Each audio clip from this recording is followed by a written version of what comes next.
Hello friends, welcome to my channel রোমানাস cooking world.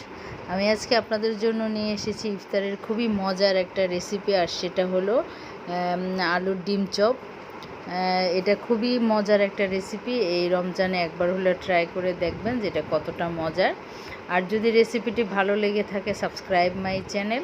তাহলে চলুন শুরু করা যাক কীভাবে তৈরি করব এই আলুর ডিম চপ। ডিম চপটাকে তৈরি করার জন্য আমি এখানে প্রথমে দিব পেঁয়াজ কুচি,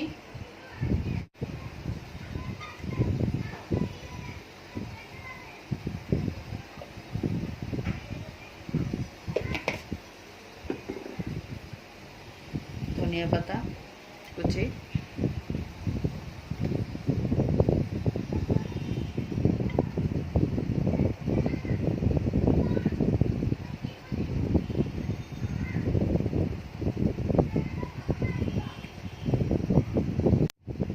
লবণ স্বাদ মতো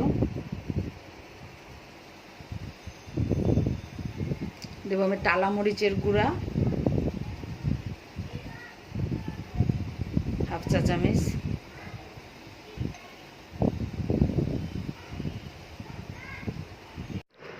এখন এইখানে আমি দিব আধা চামচ হলুদের গুঁড়া, আর দিব আধা চামচ মরিচের গুঁড়া। এটা অপশনাল, যদি আপনাদের পছন্দ না হয় বাদ দিতে পারেন। এখন এগুলোকে আমি খুব ভালো করে হাতে মেখে নিব।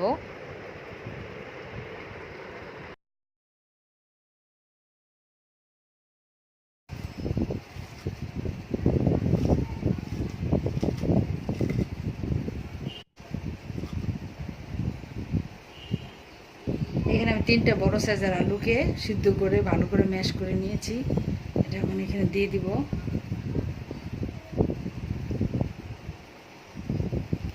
মিক্স করে নিব।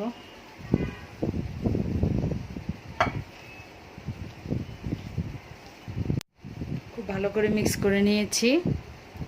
এখন আমি চপগুলোকে তৈরি করব। তাই আমি এখানে 2টা ডিমকে হাফ করে কেটে নিয়েছি।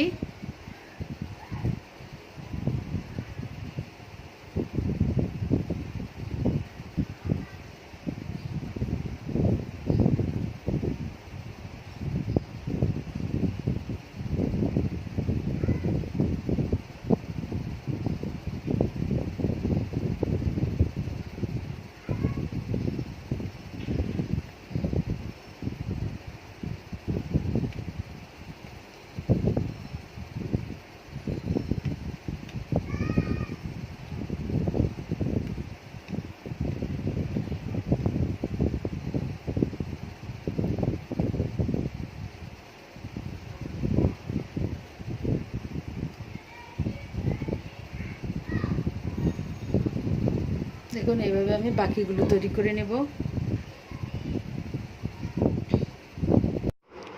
আমার সবগুলো চপ তৈরি করা হয়ে গেছে। আমি এখানে একটা ডিমকে একটু সামান্য কালো গোলমরিচ আর লবণ দিয়ে ফেটিয়ে নিয়েছি। আর এখানে নিয়েছি আমি টোস্ট বিস্কিটের গুঁড়া। এটা আমি বাসায় গুঁড়া করে নিয়েছি। আর আপনারা ব্রেড কাম দিয়েও করতে পারেন, সেটার একটা ভিডিও আমার চ্যানেলে আছে, প্রয়োজন হলে দেখে নেবেন। আমি লিঙ্কটা দিয়ে দিব ডেসক্রিপশন বক্সে। এখন আমি একটা চপকে ডিমের মধ্যে গড়িয়ে নিব। তারপর আমি ব্রেড কামে গড়াই নিব, মানে বিস্কিটের গুঁড়াটাতে।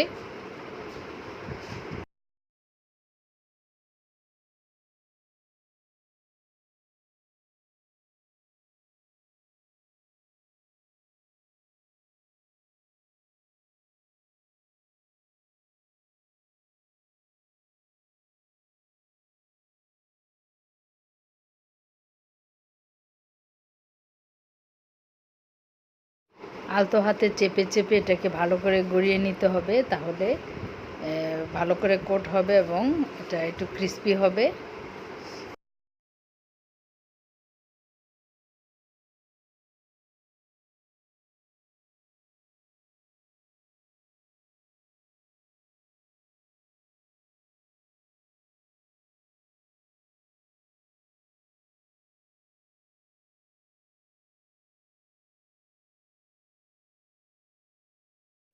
এভাবে আমি বাকি চপগুলোকেও একই প্রসেসে কোট করে নিব ডিম এবং বিস্কিটের গুঁড়া দিয়ে। চপগুলো আমার বানানো হয়ে গেছে। এখন এটাকে আমি 10 মিনিটের জন্য নর্মাল ফ্রিজে রেখে দিব। তারপর এটাকে ভাজবো, তাহলে এই বিস্কিটের গুঁড়াগুলো একটু কম ছড়াবে তেলের মধ্যে। আর আপনাদের কাছে যদি সময় না থাকে সাথে সাথে ভেজে ফেলতে পারেন। আমি চপগুলোকে ভাজার জন্য চুলায় একটা প্যান বসে পর্যাপ্ত পরিমাণে তেল দিয়েছি। তেলটা গরম হলে তারপর চপগুলো দিব। তেলটা গরম হয়ে গেছে, এখন আমি চপগুলোকে দিয়ে দিব।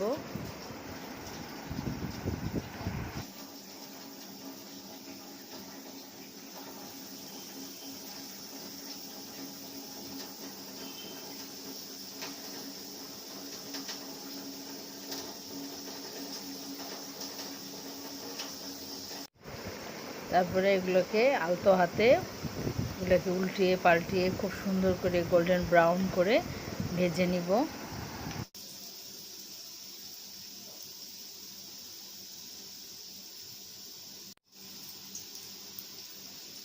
এগুলোকে কয়েক মিনিট একটু উল্টিয়ে পাল্টিয়ে ভেজে নিব, কারণ এটাতে বেশি ভাজার কিছু নেই, কারণ এটা সব কিছু সিদ্ধ করাই।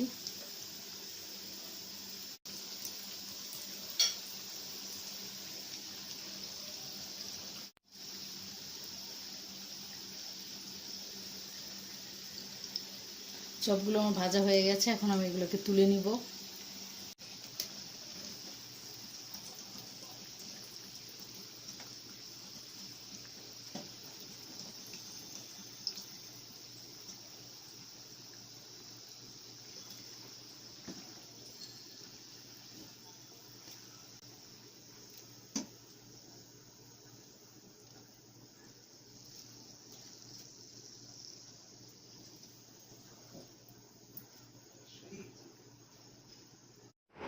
তৈরি হয়ে গেল ডিম আলুর চপ। আশা করছি আজকের রেসিপিটি আপনাদের কাছে ভালো লেগেছে।